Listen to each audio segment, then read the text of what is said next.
Okie doke. Well, welcome to Stoney, Lonesome Farm. I'm the president of the society. Sissy Scholl is here, the executive director, and our administrative assistant, Sherry Jenkins. Okay.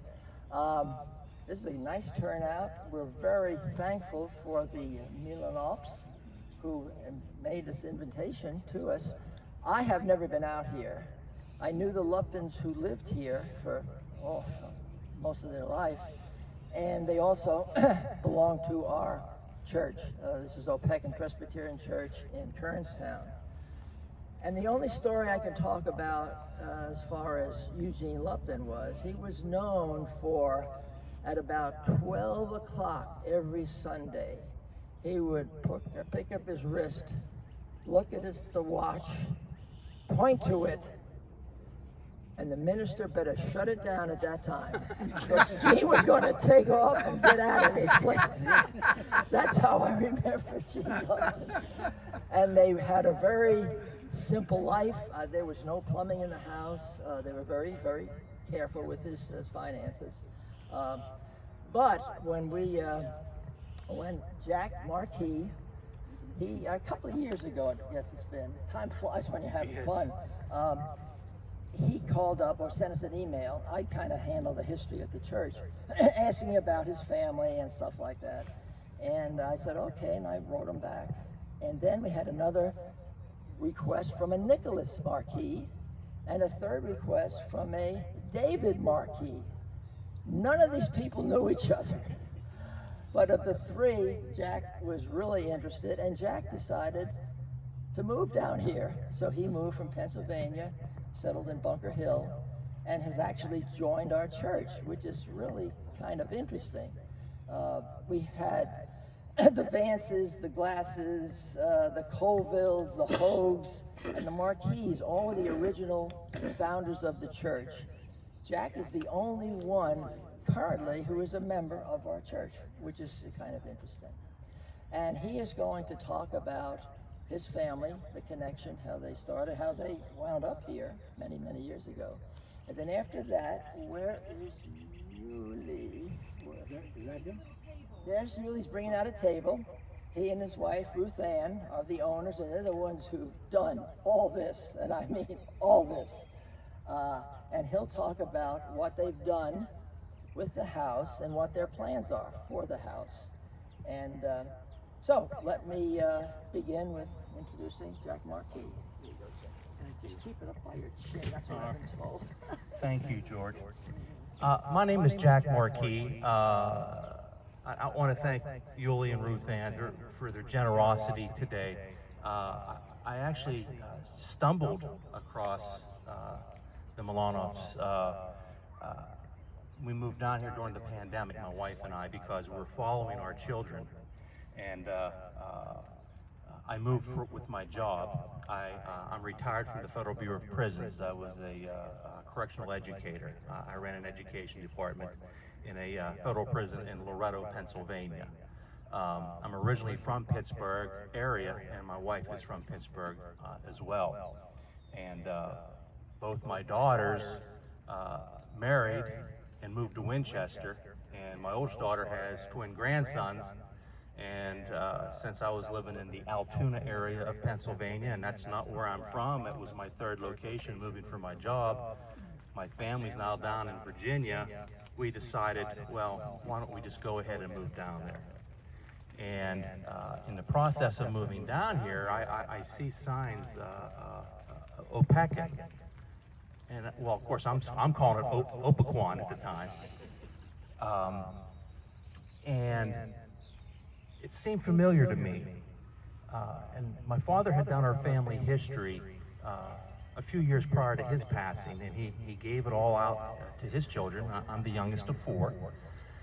And I remember that word, and I went back to the family history, and I was looking at it, and I'm thinking, holy cow, that's where my family first settled when they came here from Northern Ireland. It's actually a French name. They escaped France at some time during the Counter-Reformation. to escape persecution, and they went to a Protestant-friendly area, which was Northern Ireland. I don't know how much time they spent there, but they came to America. Of course, it was the colonies, and everything that I have read was in 1720. They came in through the port of Newcastle, which is in Delaware, and I believe they lived for a period of time in eastern Pennsylvania, Philadelphia area, or somewhere thereabout. It was William and Margaret. They came from Northern Ireland in 1720. I actually read where they came on on the ship named after the Mayflower. The Mayflower first sailed in 1620, and the ship they came in was also called the Mayflower, a commemorative ship recognizing the 100th anniversary of the first Mayflower. So supposedly they came on the second Mayflower in 1720. Let me see here. We're trying to connect my comments here. At some point, they decided to come down to this area. Now, I don't believe William and Margaret came first. They had a couple children, Thomas and Mary. There were other siblings, but I believe they stayed in Northern Ireland and maybe came at a later time. But I believe that it was Thomas and Mary predated William and Margaret's arrival here. Now, Mary is buried in the Opequon Presbyterian Church Cemetery as the oldest marked grave west of the Blue Ridge Mountains. I always wondered, well, in my family, it was always a bit of a humorous discussion about how to pronounce our last name. I grew up as Marquis for my first 27 years, and then when I was married, my wife and I decided to go with the French pronunciation of Marquis. But now that I look at the grave marker, and John Wilson, the original owner of this property, married Mary, he spelled her name Marcus, phonetically, M-A-R-C-U-S. So I think it's a safe assumption that back in 1740s, the pronunciation was Marcus. So maybe I need to change my name again now that... So Mary, she was only 22 years old when she died in childbirth, and that's per the grave, which means if it was 1742 and she was 22, it means 1720 is the year she was born. And it also says that she came from Armagh County, Northern Ireland. Well, it now causes me to question, how could William and Margaret have left for America from Northern Ireland in 1720, leaving a newborn child behind? Is it possible? I don't know how difficult that decision might have been to give birth to a child, and then she comes per the stone to mark her 1737. So she would have been 17 at the time that she would have come over. Well, in the meantime, her brother Thomas, who was older, married Mary. There's a lot of Marys back in the day. Mary Colville. Now, Thomas's mother, who was married to William and Margaret, she was Margaret Colville. Thomas married Mary Colville. I'm not sure the relations going on there. There was a lot of tight marrying going on, but so the property that was purchased was shared by John Wilson and Thomas Marcus. They shared their property, and they had 586 acres here. Not sure, this is dated to 1740, so I'm assuming it's going to be close to their arrival to that 1740 date. A lot of places say it was in the 1730s, so I don't know how long it takes to build a log home and get settled and stuff. So it's going to probably be in the late 1730s to 1740 that they arrived here. Thomas, and I just learned this, I shared it with George the other last week. I was on the internet and I was doing some searching for the Colville family, and it came up with the, was it Stoney Brook? Is that what it's called? Yeah. Fort Colvin, or the Joseph Colville house that's currently being restored. I came across the application for the National Register for Historic Places for that home. And it says that that home was actually owned and built by Thomas, Marcus, and John Wilson. So they purchased an additional 136 acres right along Opequon Creek, and they believe they put in a log spring house. So if you add the 586 acres to the additional 136 acres they purchased from Lord Fairfax, I couldn't remember his name, Lord Fairfax. They had over 800 acres, which is pretty phenomenal. I mean, that's a lot of land. And how would you like to clear all that land? I also read that on that application that the Colville house, or Fort Colville, it was owned and built by Thomas and John, and they let Joseph Colville live there. Now, it causes one to wonder, and I've been trying to find out the actual connections, family connections.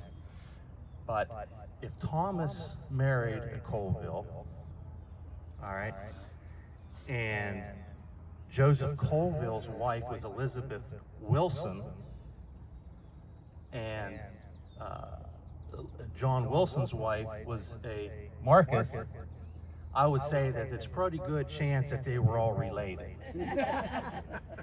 Because I don't think you go and buy 800 acres of land, build a house, let somebody live in it, if you didn't know them well.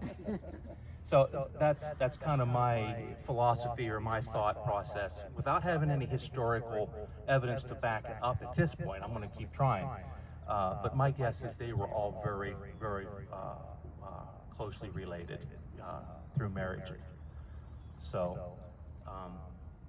on this house here, I often think about the original log house, and Yuli and Ruth Ann will tell you a little bit about the log house, and you can see where the log house was attached to the back of the stone house. Now, I believe this stone house dates to 1790. Is that right? 1790, and the log house would have been 1740. I often think about what it was like on that night that she was giving birth, and she died in childbirth. Out in this lonely, quiet log home, how horrifying that would have been for John Wilson to have experienced. Just something I just really always think about, you know.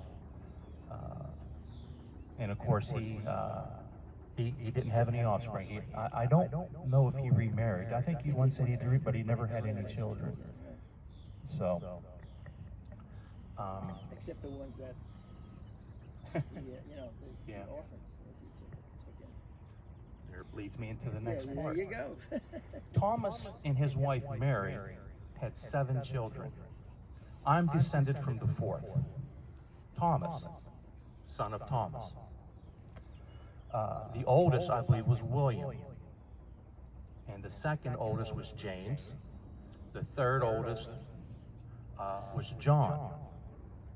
And the last 3 were all sisters. I can't remember their names. I think Elizabeth, probably a Mary and a Sarah, you know.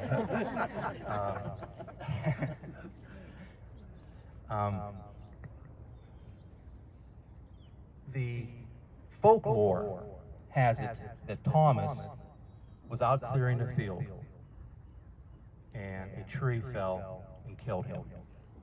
And I actually read that it was on the property that they had bought where Joseph Colville was living, is what I had read, is where he died. He is supposedly buried in the Opequon Cemetery, but there's more unmarked graves there than there are marked. Time has not been very friendly to most of the graves there. So Thomas, he passed away and left Mary to raise. Thomas would have passed away around 1758, 59. He was close to 50 himself, I believe, late 40s. Leaving Mary to raise 7 orphans, well, they're not orphaned yet, 7 children, with the help of John Wilson. Sometime within that year, Mary passed away from disease. Now, the 7 children were now left orphans and were left to the schoolmaster, John Wilson, to raise them, at least until his passing. And it's very interesting. In the binder that Julie and Ruth Ann have there, she actually has a photocopy of the original will of John Wilson, and you can read it. I read it at Hanley Library, and it was typewritten. It wasn't the original, but it was a translation into a typed letter. It would make it easier to read than the handwritten one. And it was really difficult to read even then. When they wrote back then, they didn't really use a whole lot of periods.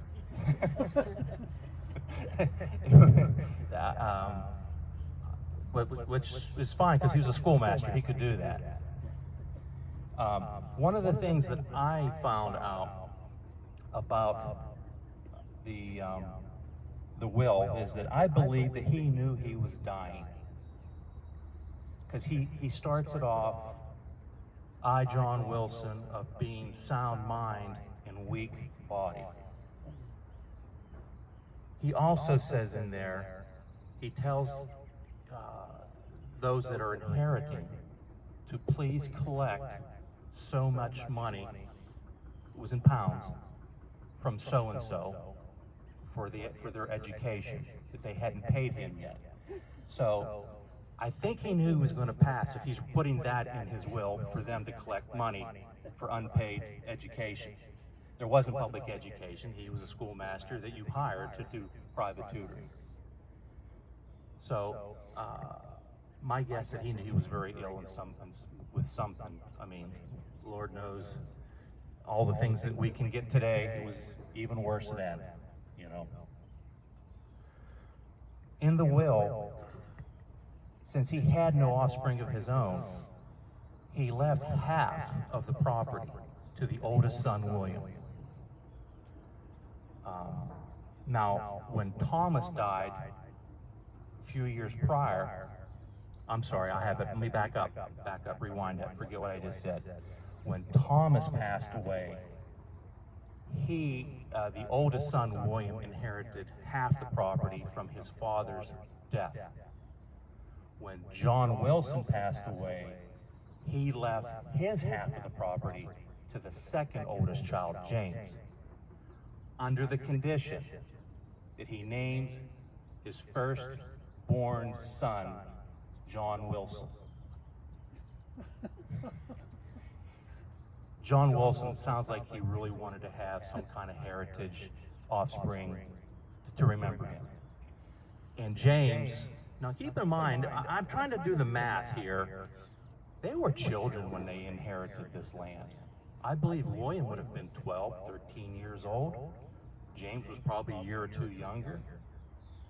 So when he did get married and James did have children, he did hold his end of the bargain and named his firstborn son, John Wilson Marcus.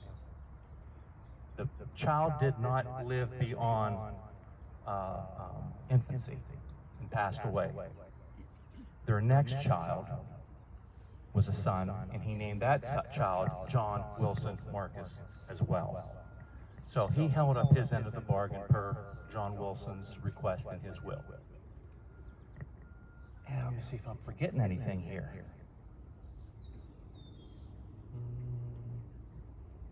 Does anybody have any questions? And that's pretty much the highlight. Is there anything that I'm missing, That's George? really very thorough. That's fantastic. Yeah. Well, just a little bit more beyond. I'm descended from Thomas, the fourth child. Now, the first, William, and the second, James, got their inheritance. There's not much left to give out. Thomas, my ancestor, who had been my sixth great-grandfather, moved to western Pennsylvania outside of Pittsburgh in Washington County to a little town to this day is called Cross Creek Village. He moved there with his brother John, number 3. John went a couple years before Thomas, and Thomas followed in 1776. I grew up in a little town of Hickory, Pennsylvania, about 8 miles away from Cross Creek Village.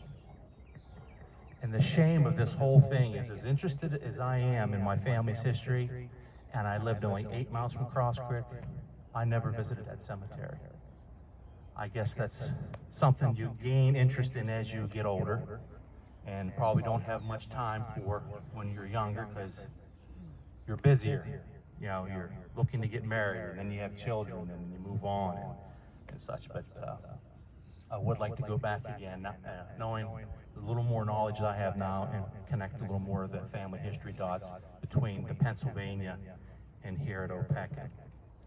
Now, Thomas and John,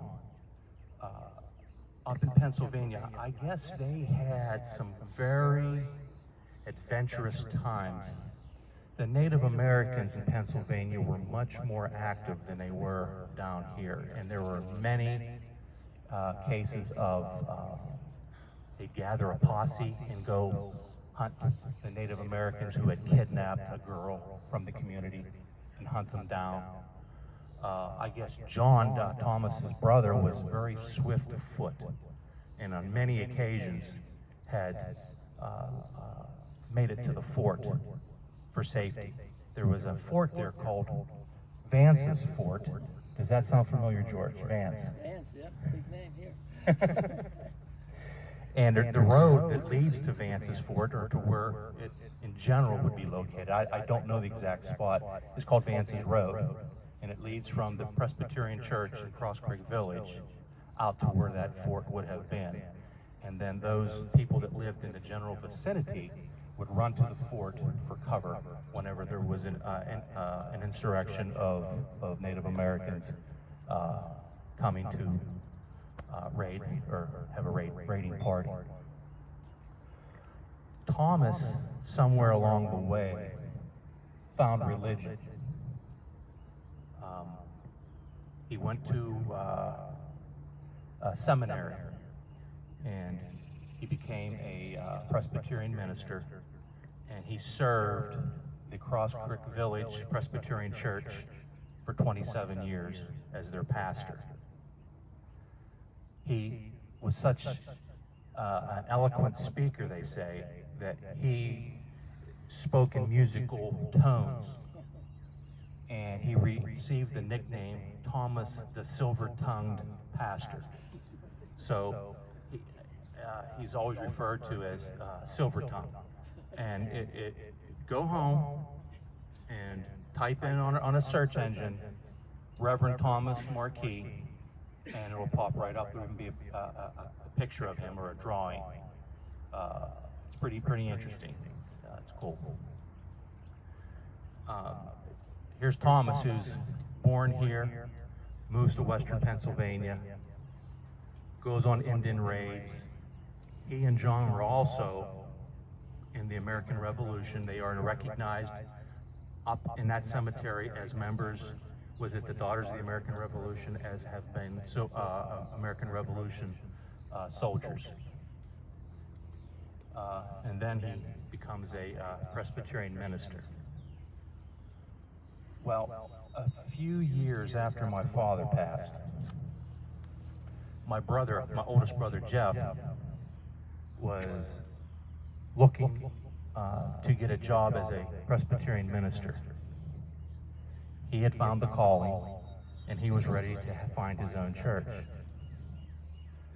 He calls me and says, "Hey, do you still have Dad's family history?"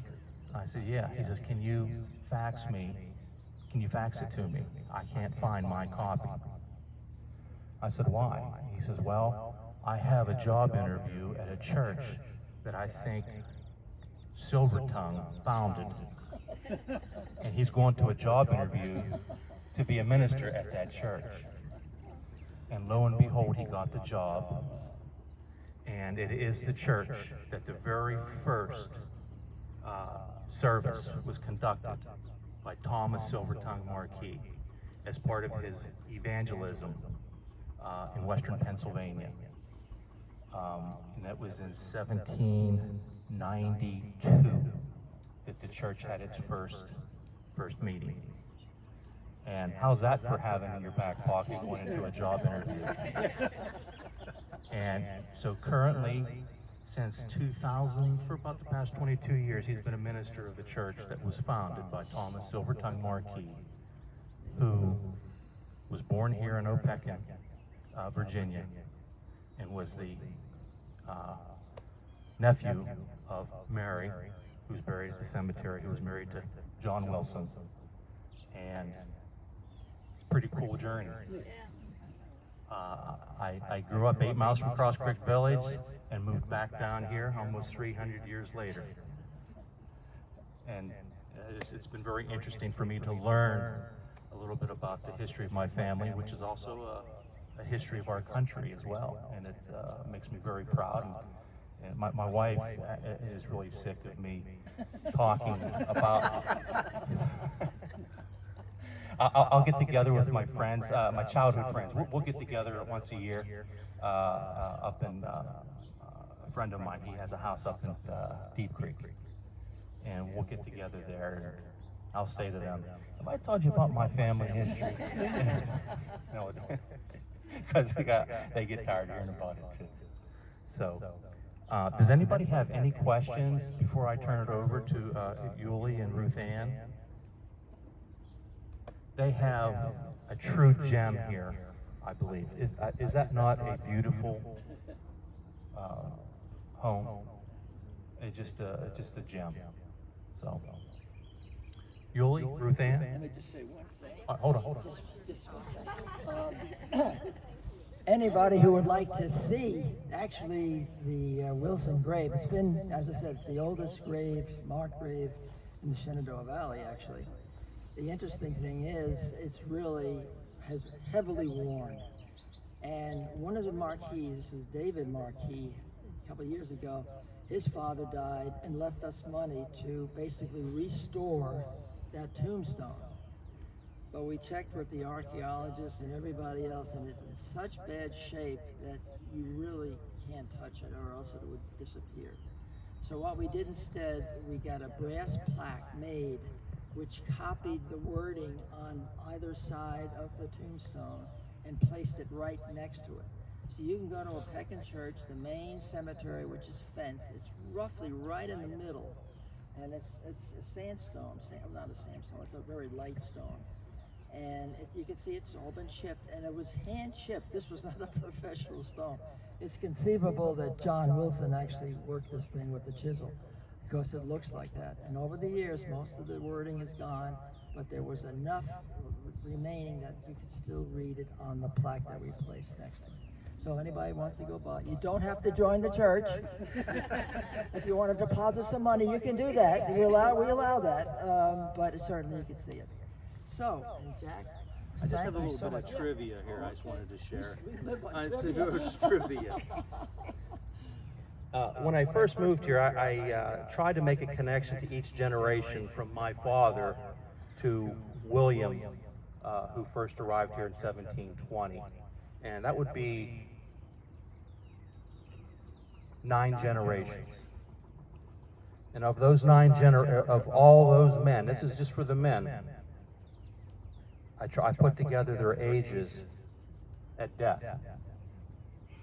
And if you add all 9 generations together and divide it by 9, the average age at death, does anybody want to make a guess?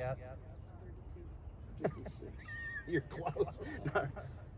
66.9 years. Well, I'm 59. My brother Jeff is 5 years older than me, so when I sent this to him, I wasn't happy. that's just something I thought would just be a little trivia thing. So, all right, Ruth Ann.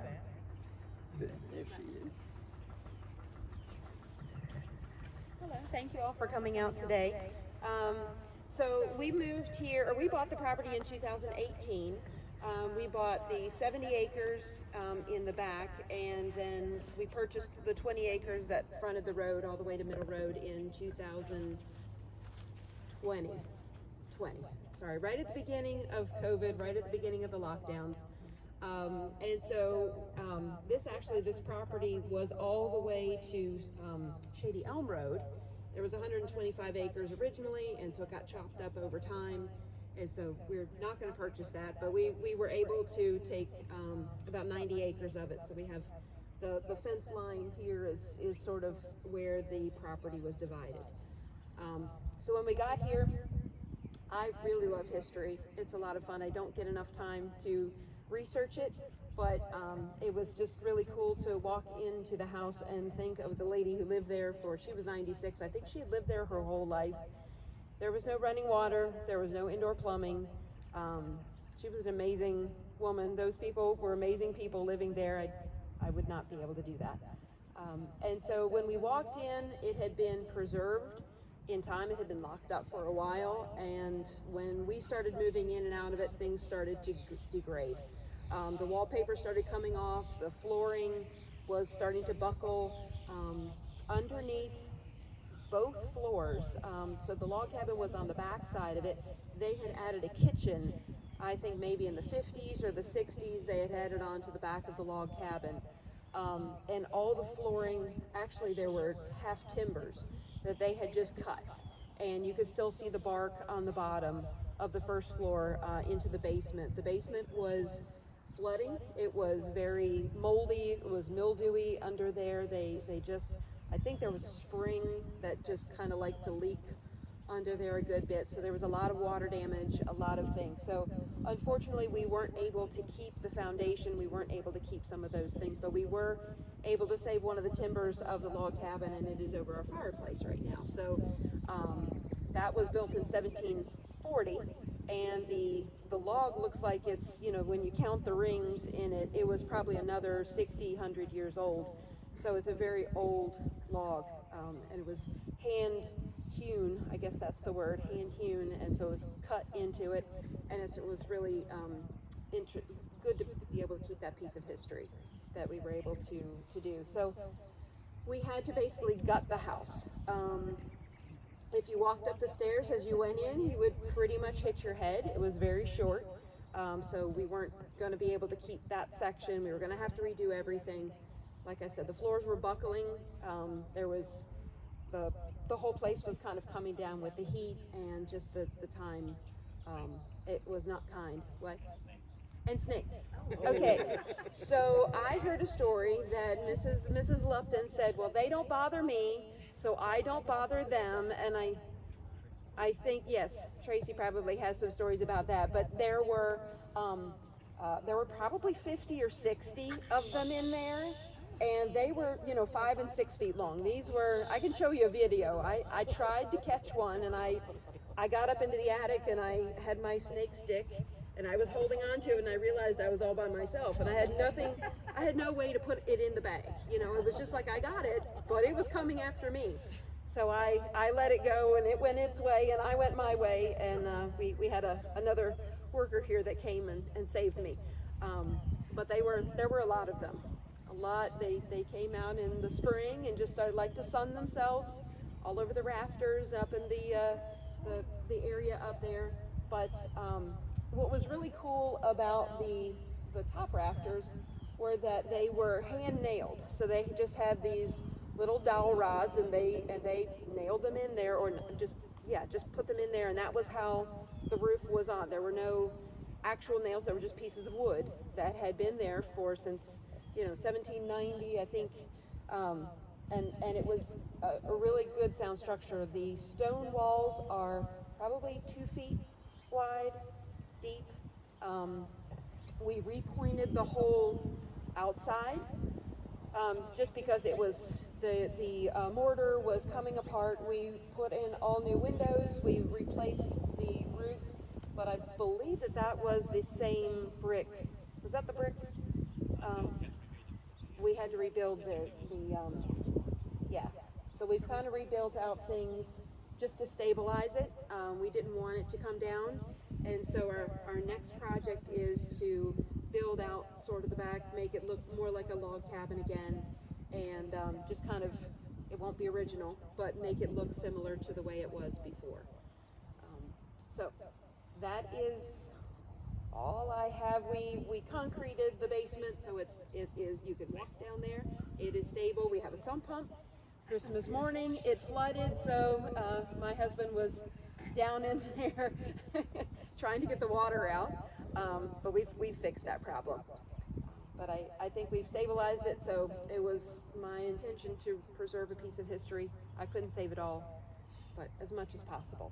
Was there a dirt floor in the basement? Absolutely, it was mud, and there was no lights. It was, yes, it was like 6 feet. It wasn't usable. No, they used it for storage.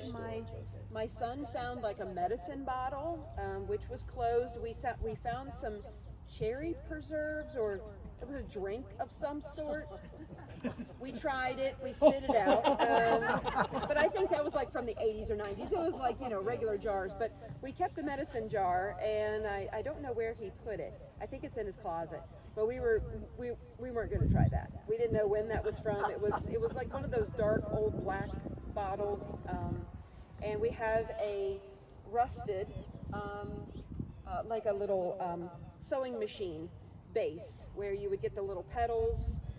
So we had that, and then behind you, I think that's a hay baler or something. That piece is that new? But it came from the equipment shed.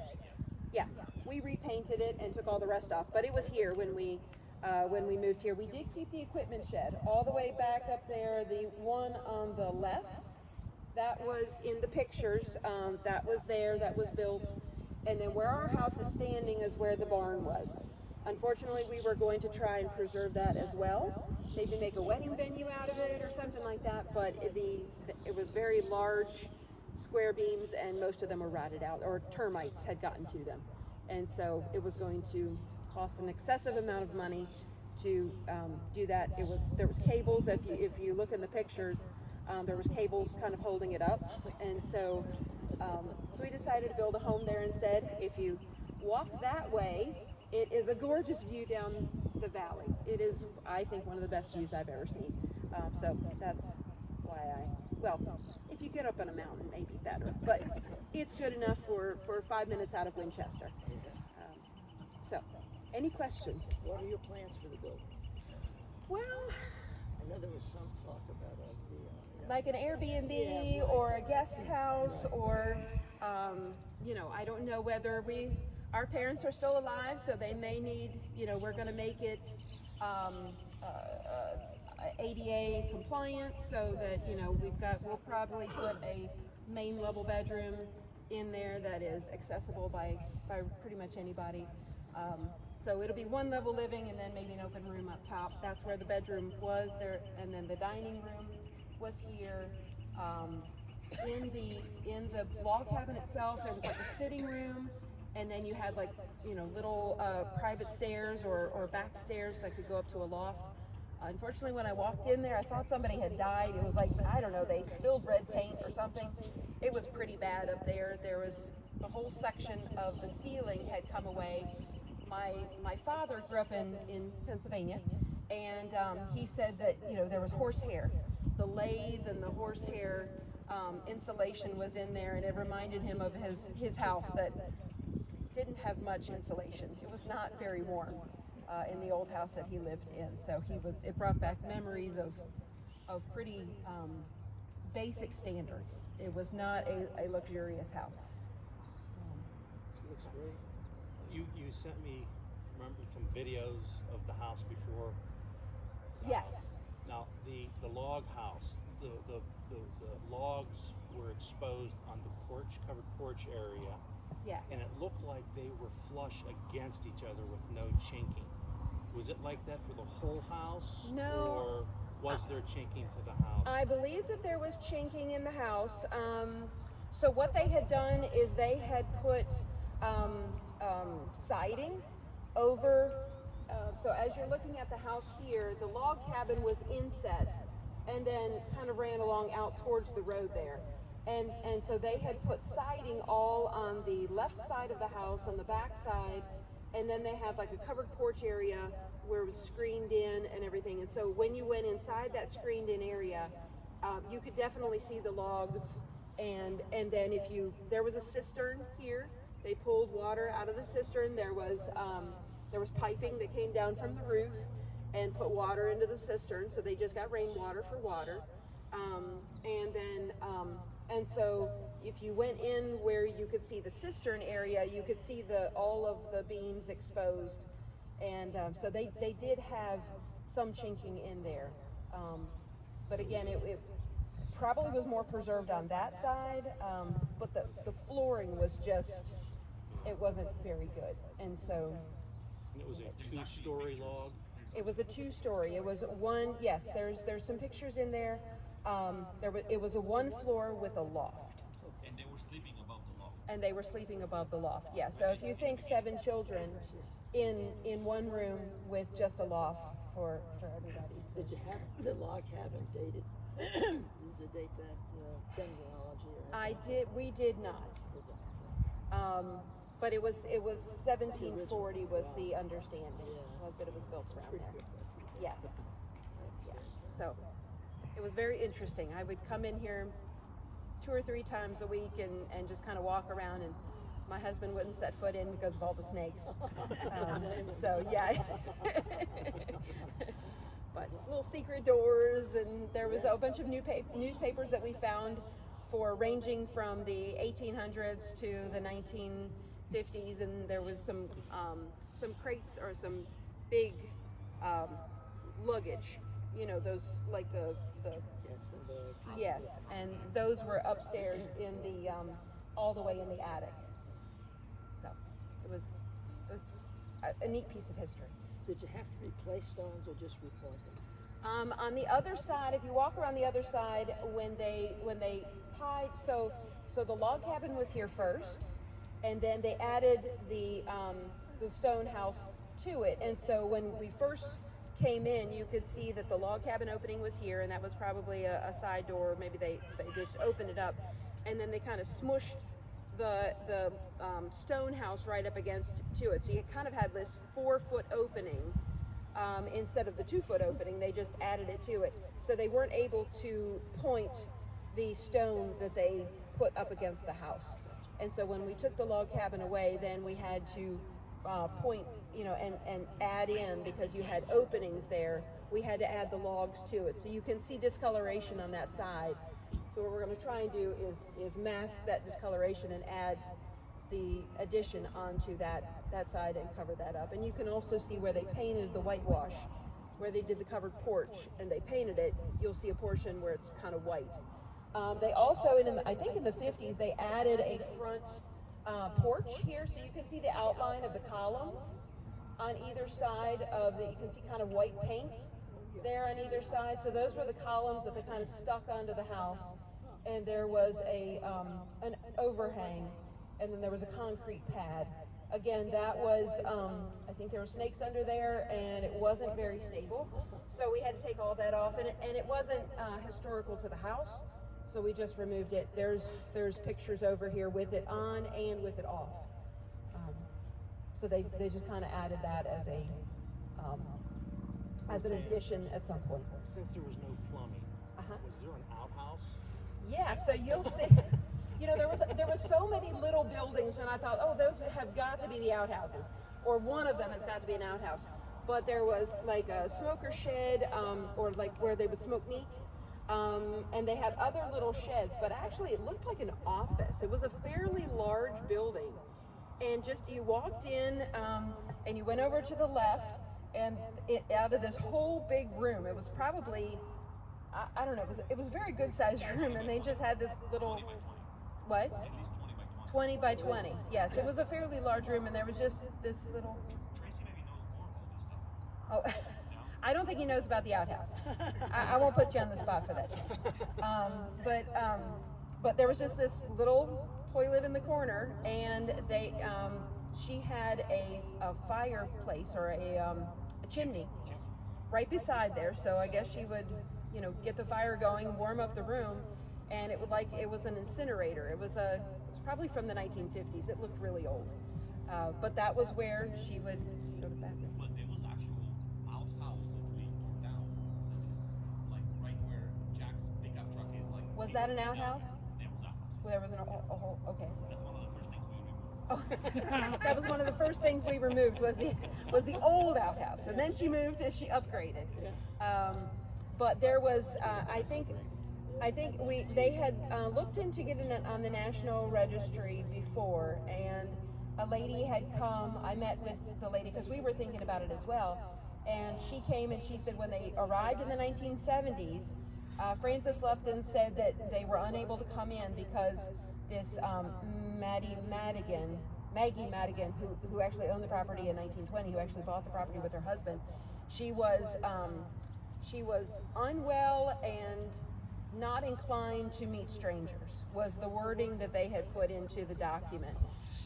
And so they tried in the 70s. We looked at it, and it wasn't going to be really feasible at that point. They told me that it wasn't, and so we went a different direction because it was such in bad shape on the foundation that we're going to upgrade it and bring back, give credence to it, but not necessarily keep the original. So, any questions? Anybody? Are you giving us a tour today? Anybody who would like to go in, it is stable in there. There are stairs to get to the second floor. You just kind of have to get up these little steps. Like I said, they are stable. Or you can go down. There's steps around that are pretty wide open. We can take you down to the basement. There's no access into the first floor on the other side. We've kind of walled that off, but you're welcome to walk around if you're not able to climb stairs or something. Yes, just be very careful, please. We have cleaned it up inside, so the floor is, you can walk around. But probably you don't want to climb the steps up into the attic. They are a little precarious. So they used to be better. I would have to hold up my phone because the snakes like to sit there, and so I would hold up the phone and see whether there was any snakes lined up as I would stick my head up onto the floor, because I was coming up and just to check, make sure there was no snakes sitting right beside me as I was coming up the stairs. But Thanks to you both. Yes. What a presentation.